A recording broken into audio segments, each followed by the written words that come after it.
नमस्ते एंड जय हिंद। हाल ही में मैंने एक मूवी देखी और इस एक्टर की मूवी यार मैं कभी मिस नहीं करता हूँ क्योंकि बहुत ही ज़बरदस्त एक्टर है। इतनी ज़बरदस्त एक्टिंग करते हैं, इतनी ज़बरदस्त मूवीज़ की सिलेक्शन होती है इनकी। हाल ही में मैंने मूवी फिनिश की है IPC 420 ZEE5 पे आई हुई। इसी के बारे में आपसे बात करूंगा, मेरे एक्सपीरियंसेस शेयर करूंगा, मेरा रिव्यू दूंगा, मेरा व्यू रखूंगा, मुझे ये मूवी कैसी लगी ये बताऊंगा। आप बने रहिए, देखते रहिए एक्सपोजिंग स्टार विद शांतनु।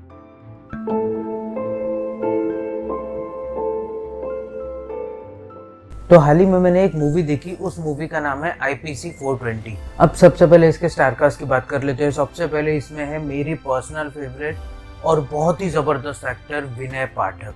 अब विनय पाठक को कौन नहीं जानता यार, कितने सालों से बॉलीवुड में काम करते आ रहे हैं, कितने अच्छी अच्छी मूवीज़ हमको इन्होंने दी है। फिर भी विनय पाठक को हम लोग जानते हैं भेजा फ्राई नाम की मूवी से। भेजा फ्राई नाम की मूवी ने इनको अलग ही लाइमलाइट दे दी थी। इसके अलावा विनय पाठक ने शाहरुख खान जैसे एक्टर के साथ में भी एक मूवी कर रखी है। उस मूवी का नाम है रब ने बना दी जोड़ी। उसमें भी इनका सपोर्टिंग किरदार भले हो, बट वो किरदार इतना लोगों को पसंद आया था, बहुत ज़बरदस्त। इसके अलावा इसमें कौन है, इसमें है मेरे और एक personal favourite actor Ranvir Shorey. अब रणवीर शौरी को भी कोई पहचान के वो मोहताज नहीं है क्योंकि उनको हर कोई जानता है बॉलीवुड में या वेब सीरीज़ में। फिर भी रणवीर शौरी को हम लोग जानते हैं सोन चिरैया जैसी एक मास्टरपीस मूवी से। मतलब सुशांत सिंह राजपूत का काम, मनोज बाजपेयी का काम, इन सब लोगों ने बहुत ज़बरदस्त काम किया था उस मूवी में। उस मूवी में रणवीर शौरी ने काम कर रखा है। इसके अलावा रणवीर शौरी ने और एक मूवी में काम कर रखा है, उस मूवी का नाम है लक्ष्य। मूवी में हालांकि पूरी लाइमलाइट तो ऋतिक रोशन के पास में थी, बट हाँ, रणवीर शौरी ने भी अपना रोल बखूबी निभाया है। तो ये तो होगी स्टारकास्ट की बात। अब बात कर लेते हैं इसके प्लॉट की। IPC 420 का प्लॉट है क्या। जैसे कि आप सब लोग जानते हैं ना कि 420 जो धारा लगती है वो धोखाधड़ी, मनी लॉन्ड्रिंग, इस टाइप का कुछ वो धारा लगती है ना। तो विनय पाठक एक CA होते हैं, एक आम CA। अब CA और आम ये दोनों चीज़ें मेल नहीं खाती ना, बट फिर भी एक आम CA रहते हैं, ईमानदार CA रहते हैं। उनके पास में बहुत से क्लाइंट रहते हैं। अब विनय पाठक खुद अपने घर का रेंट नहीं भर पा रहे क्योंकि उनके पास में पैसे नहीं है। अब विनय पाठक रोज़ टैक्सी से आना जाना करते हैं। विनय पाठक कभी पैदल भी चल लेते पैसे बचाने के लिए। इन ऑल एक साधारण व्यक्ति है विनय पाठक, पर CA ज़रूर है। उनके पास में रोज़ घर को लेकर नोटिस आती रहती है कि अपना लोन चुकता करो, नहीं तो आपके घर को हम लोग नीलाम कर देंगे। ऐसा सब चीज़ें, उनकी फाइनेंशियल कंडीशन बहुत वीक होती है। अब विनय पाठक ने अपने बहुत बड़े एक बिल्डर क्लाइंट रहता है, उसके पास जाते हैं कि भाई आपको अपने टर्म्स डिस्कस करने हैं उन लोगों के साथ में, तो ये सब चीज़ें आप उनके सामने पुटअप कीजिएगा। तो विनय पाठक जिस क्लाइंट के पास में जाते हैं, वो क्लाइंट उनको थोड़ी देर के लिए उस अपने कैबिन से छोड़कर बाहर जाकर एक फ़ोन अटेंड करके आता है। अब उसी दौरान विनय पाठक को हो जाता है समय कि यार यहाँ पे मैं बहुत देर से बैठा हुआ हूँ, मैं इतना देर वेस्ट नहीं कर सकता एक ही क्लाइंट पे, मेरे को और क्लाइंट के पास भी जाना है।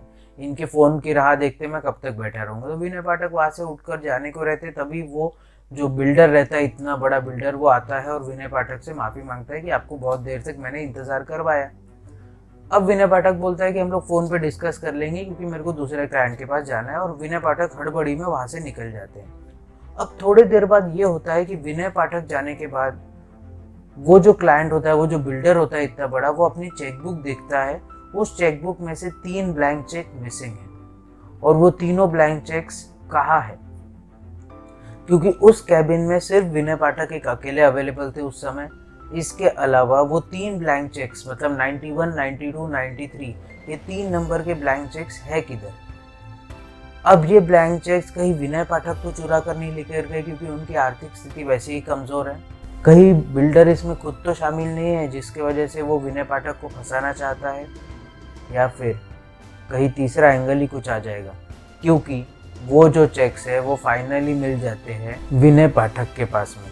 अब विनय पाठक को पुलिस पकड़ के ले जाती है। अब उनका केस लड़ने के लिए आ जाते हैं रोहन मेहरा, और वो बिल्डर का केस लड़ने के लिए आते हैं रणवीर शौरी। अब किस तरीके से, क्या सही में विनय पाठक चोर है, क्या सही में विनय पाठक ने उस चेक्स की चोरी की थी, अपनी आर्थिक स्थिति सुधारने के लिए विनय पाठक ने ये सब चोरी की थी, या फिर उनको फंसाया जा रहा है। इन दोनों के बीच में किस तरीके से विनय पाठक, रोहन मेहरा किस तरीके से अपने अपने मुवक्किल को बचाने की कोशिश करेंगे, किस तरीके से रणवीर शौरी अपने मुवक्किल को बचाएंगे और किस तरीके से विनय पाठक का वकील रोहन मेहरा उनको बचाएगा। इन सब जद्दोजहद के बीच में सारी स्टोरी झूलती है, पर हाँ, इसमें कल्प्रिट कौन है ये आपको एंडिंग में ही पता चलेगा।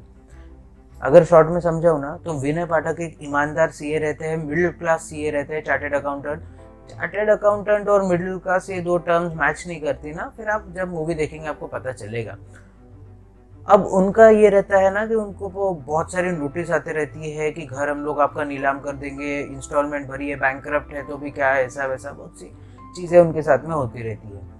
अब उनके ऊपर में इल्ज़ाम लगता है चेक चोरी का। वो इल्ज़ाम डिफेंड करने के लिए रोहन मेहरा को वो अपॉइंट करते हैं, और दूसरी जगह जो बिल्डर ने इल्ज़ाम लगाया है वो विनय पाठक को कई सालों से जानता है। अब इन लोगों में से कौन है कल्प्रिट जिसने विनय पाठक को फंसाया है, या फिर ऐसा ही तो नहीं है कि विनय पाठक खुद होके फंस गए हैं इन सब बैंक लफड़ों से बचने के लिए। इन सब चीज़ों के बीच में किस तरीके से रोहन मेहरा विनय पाठक को बचाएंगे, किस तरीके से रणवीर शौरी उनके मुवक्किल को बचाएंगे, उसके बीच में सारी स्टोरी झूलती है। तो ये तो होगी स्टोरी की बात। अब बात कर लेते हैं इसके एक्टिंग की। एक्टिंग मुझे कैसी लगी? अल्टीमेट एक्टिंग है। मतलब विनय पाठक, रणवीर शौरी, रोहन मेहरा, क्या एक्टिंग की है यार। हर किसी ने अपना कैरेक्टर बखूबी निभाया है। इनफैक्ट रणवीर शौरी और विनय पाठक, इन दोनों ने बिल्कुल लाइमलाइट कहीं पे जाने ही नहीं दी। रणवीर शौरी हालांकि बहुत देर बाद आते हैं लाइमलाइट में, बट जब भी आते हैं ना, कैमरा लिटरली उनके ऊपर ही रहना चाहिए, इस टाइप का उनका रोल दिखाया गया है। बहुत ज़बरदस्त एक्टिंग है दोनों की। इनफैक्ट रणवीर शौरी, विनय पाठक, रोहन मेहरा, तीनों की तो एक्टिंग से मैं बहुत खुश हूँ। तो ये तो होगी एक्टिंग की बात। अब बात कर लेते हैं इसके स्टोरी की। स्टोरी मुझे कैसी लगी? बहुत ज़बरदस्त है। मतलब बहुत दिनों बाद ऐसी कोई स्टोरी आई है ना जिसको देखकर लगे कि यार हाँ, ये स्टोरी है। मतलब ये स्टोरी देखने लायक है। भले 1.5 घंटे की हो या तकरीबन 2-2.5 घंटे की कुछ स्टोरी होनी चाहिए। 1 घंटा 35 मिनट के करीब की कुछ स्टोरी है, तो मेरे ख्याल से यार मज़ा आ गया। मतलब ये स्टोरी जो थी ना, ये बड़ा पर्दा डिज़र्व करती थी। हाँ, कहीं पे फ्लॉज थे, टेक्निकल फ्लॉज बहुत मिलेंगे आपको इसमें, पर एक्टिंग ने एक स्टोरी को बहुत अच्छे मुकाम पर ले जाकर पहुंचा दिया है। तो स्टोरी से भी मैं बहुत खुश हूँ। वन टाइम वॉच ज़रूर है। वन टाइम वॉच से ज़्यादा नहीं है, क्योंकि सस्पेंस जनरली हम लोग एक ही बार देखते हैं, तो वन टाइम वॉच ज़रूर है। अगर आपको देखना है तो आप देख सकते हैं। ये टोटली आपकी इच्छा है, ये आपके ऊपर में डिपेंड करता है। और आप क्या कर सकते हैं, अपने हाथों की सफाई का ज़रूर से ध्यान रखिए। बार बार अपने हाथों से अपने चेहरे को मत छूइए। इसके अलावा सोशल डिस्टेंसिंग का ध्यान ज़रूर रखिए।